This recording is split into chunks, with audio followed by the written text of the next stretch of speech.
Good morning students. अभी हम लोगों ने class 7 supplementary chapter first the tiny teacher part 1 पढ़ा। उसमें एंड्स के बारे में सारी बातें कही गई थी कि एंड्स बहुत ही स्मॉल टीनी क्रिएचर होता है, लेकिन बहुत ही बुद्धिमान होता है, बहुत ही हार्ड वर्किंग होते हैं ये इंसेक्ट्स। और ये इनके जो है सबके अलग अलग पार्ट्स होते हैं, डिवाइड किए जाते हैं काम के। जैसे सोल्जर्स के अलग होते हैं, क्लीनर्स के अलग होते हैं, और बिल्डर्स के अलग होते हैं, वर्कर्स के अलग होते हैं। सबकी अलग अलग ट्रेनिंग दी हुई होती है, सबके अलग अलग एंथिल्स होते हैं। सब जो है अलग अलग रूम्स डिवाइड होते हैं, उसमें रहते हैं ये लोग सारे। और सबका अपना अपना जॉब होता है, और बड़े ईमानदारी के साथ ही अपने जॉब को करते हैं। कभी भी आपस में फ़ाइट नहीं होता है, एक दूसरे से बड़े शांति के साथ रहते हैं। और जैसा कि हमने देखा है कि इनमें यूनिटी होती है, जो एक करता है वही सब सारे करते हैं। जैसा कि आप वॉल पर देख सकते हो, एक सीक्वेंस में चलती हैं चींटियाँ, कभी भी इधर उधर नहीं होती। एक जाता है तो दूसरे जाते हैं। इनके जो फीलर्स होते हैं यानी एंटीनाज होते हैं, उससे वो ग्रीट्स करते हैं एक दूसरे को, आपस में अभिवादन करते हैं, मिलते हैं। तो इसी तरीके से इनकी अपनी लाइफ होती है, जो आज हम एंड्स की लाइफ के बारे में डिस्कशन इस चैप्टर के थ्रू कर रहे हैं। लेट्स सी पार्ट 2 में क्या होता है। The queen is the mother of the entire population of the colony. It lives for about 15 years. रानी जो है चींटी, कॉलोनी की सारी चींटियों की माता होती है, और इसके जो है ये 15 ईयर्स तक ये लोग ये रहते हैं। It has a pair of wings, और इनकी क्या होती हैं, दो भाई पंख होते हैं जोड़े में। But bytes them of after it's wedding flight. और क्या होता है, शादी की उड़ान के बाद यह अपने पंखों को छोड़ देती हैं। और these flights take place on hot summer day. और ये कब होता है, इनकी शादी का कब सीज़न होता है, समर डेज़ में होता है, यानी गर्मी की, बहुत गर्मी के दिनों में होता है। The queen leaves the nest and goes out to meet a male ant or drone high up in the air. और इनके जो शादी की उड़ान होती है, ये कहाँ होती है, मतलब शादियाँ जो होती हैं इनकी, क्वीन लीव्स जो है अपना नेस्ट छोड़ देती है और वो मेल एंड के पास चली जाती है। उसके बाद जो है हवा में इनका जो है मिलन होता है ऑन इट्स रिटर्न टू। और जब वापस आती हैं तो अपने पंखों को छोड़ देती हैं। And then does nothing but lay eggs. और ये क्या करती हैं, एग्स को देती हैं। Eggs hatch and grubs come out. Soldiers guard them, workers feed and clean them, and also carry them about daily for airing. और क्या होता है, अंडे जो होते हैं वो जब टूटते हैं तो ग्रब बनते हैं, और सैनिक उनकी रक्षा करते हैं। और उनको क्या करते हैं, कर्मी जो है ग्रब को हवा देते हैं, साफ़ रखते हैं, हमेशा कसरत कराते हैं, धूप खिलाते हैं। जैसा कि ह्यूमन बींग्स के साथ भी होता है ना, जब बच्चे जन्म लेते हैं तो क्या करते हैं उनके साथ, उनको मालिश करते हैं, उनको धूप में ले जाते हैं, और भी कई एक्टिविटीज़ प्रोसेस होते हैं। उसी तरीके से इनके बच्चों के साथ भी वही होता है। जब ग्रब होता है, अंडे से निकलता है, तो उसके साथ भी ये लोग जस्ट लाइक दिस ऐसे ही करते हैं। 2 or 3 weeks later grubs become cocoons. 2 या 3 हफ्ते में के बाद जो है ग्रब जो है वो कुकून में चेंज हो जाता है। एंड लाइव विदाउट फूड और एक्टिविटी फॉर 3 वीक्स मोर। और जो होता है कुकून को जब ये बन जाते हैं तो बनने में 2 या 3 सप्ताह लग जाते हैं। पूर्ण चींटी बनने में क्या होता है, कुकून को 3 सप्ताह और लग जाते हैं, मतलब और टाइम ले लेता है। Then the cocoon breaks and perfect ants appear. और कुकून जब ब्रेक होता है तो क्या होता है, एक परफेक्ट एंड पूर्ण तरीके से एक चींटी बन जाती है, जो कि 5 या 6 सप्ताह में ये कंप्लीट हो जाता है। Now it's time for teaching and training. अब जब चींटी बन गई तो उसका ट्रेनिंग और टीचिंग दोनों चीज़ शुरू हो जाता है। यानी जैसे बच्चों को बोलना सिखाया जाता है, और बहुत सी चीज़ें सिखाई जाती है, खाना, हंसना, पीना, ये सारी चीज़ें ऐसे ही इनको ट्रेनिंग दी जाने लगती है।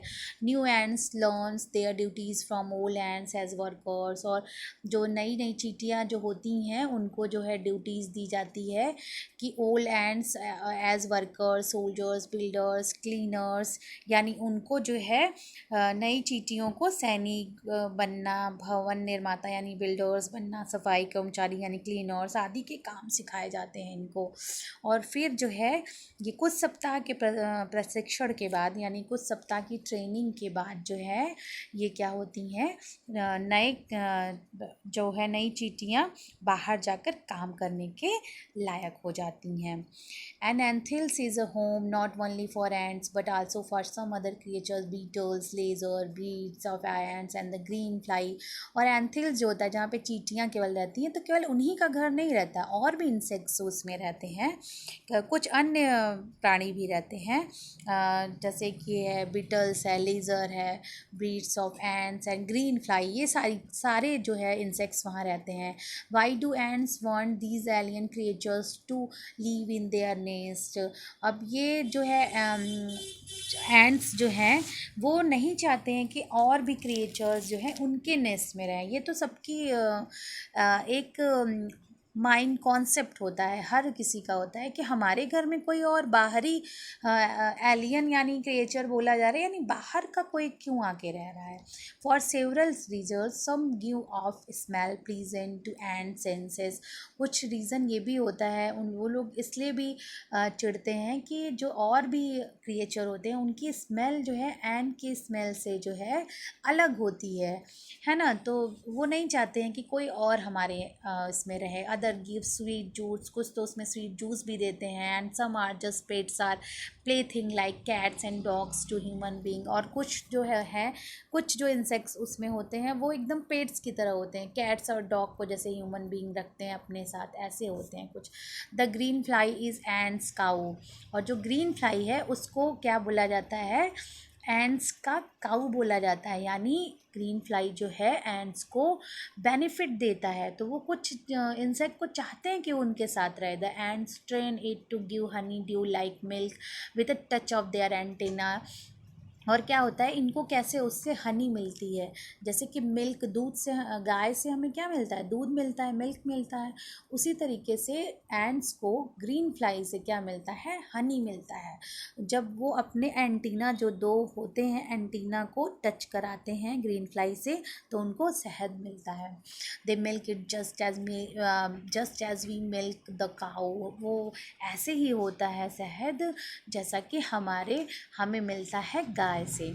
Okay, have human learn as much as ants have. हमें जो है सीखना चाहिए एंड से, बहुत कुछ सीखने को मिलता है। Perhaps they have but they haven't put their learning to good use. और जो है हमें शायद कुछ अच्छी चीज़ें ही इनसे सीखनी चाहिए जो हमें यूज़ में आ सकती हैं।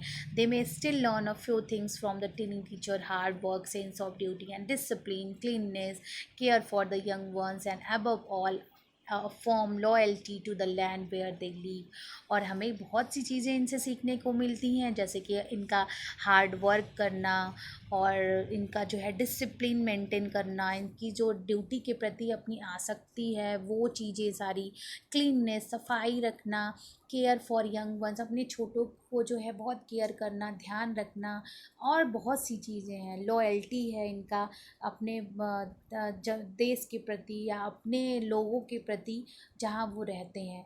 तो ये चीज़ें हम ह्यूमन बींग्स को भी ये चीज़ें सीखनी चाहिए कि हमें लॉयल होना चाहिए, डिसिप्लिन में रहना चाहिए, हमेशा हार्ड वर्क करना चाहिए। जैसा कि अभी आप देख रहे हो कि इस समय कोरोना का बहुत ज़्यादा प्रॉब्लम कोरोना की वजह से हो रहा है, तो हमें डिसिप्लिन मेंटेन करके चलना चाहिए। जैसा कि बोला जा रहा है, अगर पीएम ने हमारे ये चीज़ों को बिल्कुल स्ट्रिक्टली बोला है कि हमें एक यूनिटी में नहीं रहना चाहिए, इस समय कहीं गेट टुगेदर ज़्यादा नहीं करनी चाहिए, डिस्टेंस मेंटेन करके चलना चाहिए, तो उस चीज़ों को हमें फॉलो करना चाहिए, न कि उसको अवॉइड करके हमें उन चीज़ों को फिर से यूज़ करना चाहिए कि नहीं यार ऐसा नहीं है। लेकिन ऐसा नहीं है, ऐसा नहीं करना चाहिए।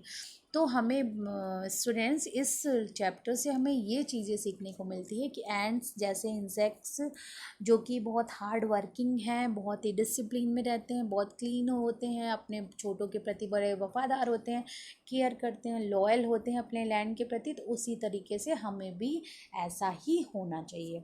सो स्टूडेंट्स, अगर आपको ये स्टोरी अच्छी लगी हो तो प्लीज़ कमेंट सेक्शन में आप कमेंट कर सकते हैं। अगर कोई प्रॉब्लम हो तो भी आप कमेंट कर सकते हैं। मैं अगेन दूसरा वीडियो अपलोड करके फिर आपको सेंड करूँगी। Okay, thank you.